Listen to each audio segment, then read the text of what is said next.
کہا جاتا ہے کہ کسی علاقے میں کاہت سالی پیدا ہو گئی۔ اس کاہت سالی کی لپیٹ میں نہ صرف انسان بلکہ چرند پرند سب اس کا شکار ہو گئے۔ مویشی مالکان بے حد پریشان تھے۔ اس دوران ایک مسجد کے مولوی نے جمعہ کے خطبہ میں نہایت یقین کے ساتھ یہ بات بتائی کہ اللہ کا نام لے کر یعنی بسم اللہ پڑھ کر دریا کو حکم دیا جائے تو وہ بھی نافرمانی نہیں کرتا۔ خطبہ سننے والوں میں ایک چرواہا بھی موجود تھا۔ مولوی کی یہ بات اس کے دل میں اتر گئی اور اس بات پر اس کا یقین کامل ہو گیا۔ اس نے واپس آ کر اپنی بکریاں کھولیں اور سیدھا دریا پر چلا گیا۔ اونچی آواز سے بسم اللہ الرحمن الرحیم پڑھا اور دریا کو کہا وہ اپنی بکریاں چروانے کے لیے دوسرے پار جانا چاہتا ہے اور اسے کہا کہ مجھے اپنے اوپر سے گزرنے دے۔ یہ کہہ کر اس نے اپنی بکریوں کو لیا اور دریا پر چلتا ہوا دریا پار کیا۔ دریا کے دوسری طرف کا علاقہ گھاس سے بھرا پڑا ہوا تھا۔ درختوں کے پتے بھی سلامت تھے کیونکہ کسی کو یہاں تک آنے کی رسائی نہیں تھی۔ اس نے خوب اچھی طرح اپنی بکریوں کو سیر کروایا اور واپس لوٹ آیا۔ پھر یہ اس کا معمول بن گیا کہ وہ بکریاں پار چھوڑ کر واپس آ جاتا اور شام کو جا کر بکریاں واپس لے آتا۔ اس کی بکریوں کا وزن دگنا چگنا ہو گیا۔ لوگ چونک گئے اور اس سے پوچھا کہ وہ اپنی بکریوں کو کیا کھلاتا ہے۔ وہ سیدھا سادہ اور صاف دل نوجوان تھا۔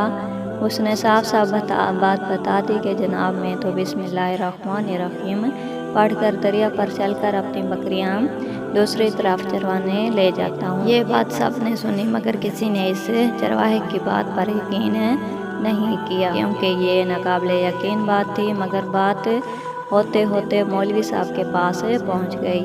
مولوی صاحب نے اس چرواہے کو بلایا اور سارا ماجرا پوچھا۔ اس چرواہے نے مولوی صاحب کو یہ حوالہ بنا لیا کہ مولوی صاحب میں تو آپ کا شکریہ ادا کرنے والا تھا۔ آپ نے جمعہ کے خطبہ میں جو نسخہ بتایا تھا کہ بسم اللہ کہہ کر دریا کو بھی حکم دو تو وہ بھی انکار نہیں کرتا، تو میں تو بس آپ کے نسخے پر ہی عمل کر رہا ہوں۔ مولوی صاحب حیرت سے اس کے چہرے کو دیکھتے رہے۔ مولوی صاحب نے کہا بھائی صاحب ایسی باتیں تو ہم ہر جمعہ میں کرتے ہیں، فقط ان کا مقصد لوگوں کا ایمان بنانا ہوتا ہے، مگر بکریوں والا ڈٹا رہا کہ میں تو بسم اللہ کہہ کر پانی پر چلتا ہوں اور بکریوں سمیت پانی پار چلا جاتا ہوں۔ آخرکار مولوی صاحب نے صبح خود یہ تجربہ کرنے کی ٹھانی، جسے دیکھنے چرواہے سمیت پورا علاقہ بھی آ گیا۔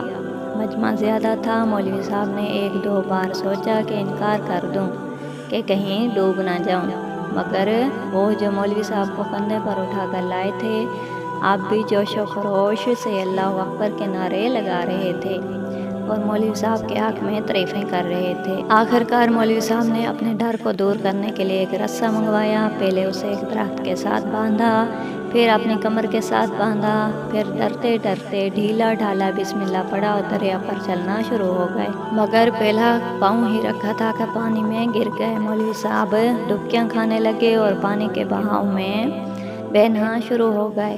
لوگوں نے کھینچ کھینچ کر باہر نکالا۔ مولوی صاحب کی اس حرکت نے چرواہے کو پریشان کر دیا کہ مولوی صاحب کی بسم اللہ کو یہ کیا ہو گیا ہے، کیونکہ اس کا یہ روز کا معمول تھا۔ بسم اللہ کی برکت کا واقعہ۔ اس کے اپنے یقین میں کوئی فرق نہ آیا۔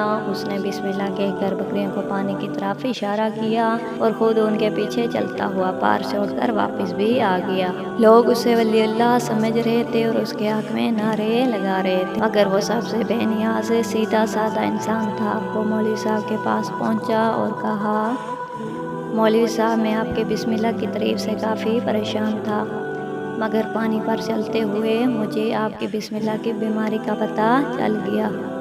اس چرواہے نے درخت سے بندھی رسی کی طرف اشارہ کیا اور کہا مولوی صاحب یہ ہے آپ کی بسم اللہ کی بیماری۔ آپ کی بسم اللہ کی برکت کو یہ رسہ کھا گیا۔ آپ کو اللہ اور بسم اللہ سے زیادہ اس رسے پر بھروسہ تھا، لہٰذا اللہ نے بھی آپ کو رسے کے حوالے کر دیا۔ پھر کہنے لگا مولوی صاحب آپ بھی کمال کرتے ہو، میں نے آپ کے منہ سے سنا اور یقین کر لیا اور میرے اللہ نے میرے یقین کی لاج رکھ لی، مگر آپ نے اللہ کا کلام سنا مگر یقین نہیں کیا، لہٰذا آپ کو اللہ نے رسوا کر دیا۔ محترم عزیز دوستو، یہی کچھ ہمارا حال ہے۔ ہماری نمازوں اور دعاؤں کا حال بھی یقین سے خالی ہے۔